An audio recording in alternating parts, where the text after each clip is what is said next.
Media ಬರಲಿ. ಹಾಂ sir. Step ಹೋಗೋಣ ಅಷ್ಟೇ. ಅಲ್ಲ ಸರ್, ಈಗ ಅಲ್ಲಿ ಕಾಂಗ್ರೆಸ್ ಕಾರ್ಯಕರ್ತನ ಅಂದ್ರೆ ತೀರ್ಕೊಂಡಿರೋದ್ರಿಂದ ಈ ಘಟನೆಗೆ ಕಾರಣರಾದವರು ಗಂಗಾವತಿ ಶಾಸಕರು ಅವ್ರ ಮೇಲೆ ಎಷ್ಟಿ ದೌರ್ಜನ್ಯ ಕೇಸ್ ಹಾಕಬೇಕು, ಆಮೇಲೆ ಅವ್ರನ್ನ ಅರೆಸ್ಟ್ ಮಾಡ್ಬೇಕಂತೇಳಿ ಆಗ್ರಹ ಮಾಡಿದ್ದಾರೆ. ಏನಂತಾರೆ ಇದಕ್ಕೆ?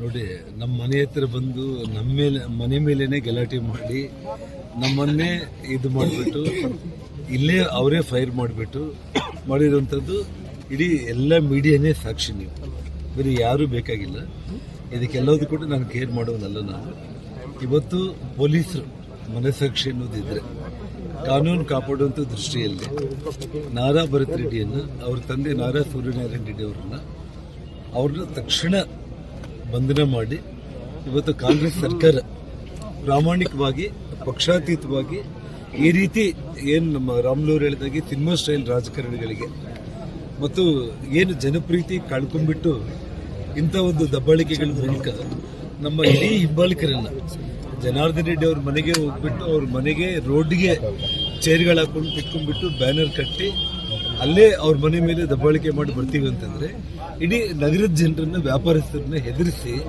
ಅವ್ರ ಕಪಿಮುಷ್ಟಿಯಲ್ಲಿ ಇಟ್ಕೊಂಡ್ಬಿಟ್ಟು ದೌರ್ಜನ್ಯದಿಂದ, ದಬ್ಬಾಳಿಕೆಯಿಂದ ಒಂದು ಆಸ್ತಿಗಳು ಮಾಡ್ಕೋಬೇಕು, ಸಂಪಾದನೆ ಮಾಡ್ಕೋಬೇಕು ಮತ್ತು ರಾಜಕೀಯ ಕೊನೆಗಾಳ್ತಾ ಇದ್ದೀವಿ, ಜನರು ಪ್ರೀತಿ ಕಳ್ಕೊಳ್ತಾ ಇದೀವಿ ಅನ್ನುವಂಥ ಭಯದ ವಾತಾವರಣದಲ್ಲಿ ಆ ಕ್ರಿಮಿನಲ್ಸ್ ಮಾಡಿರುವಂಥ ಕೆಲಸಕ್ಕೆ ಆ ತಂದೆ ಮಗನ ಇಬ್ಬರನ್ನ ತಕ್ಷಣ ಅರೆಸ್ಟ್ ಮಾಡ್ತಾರೆ. Thank you.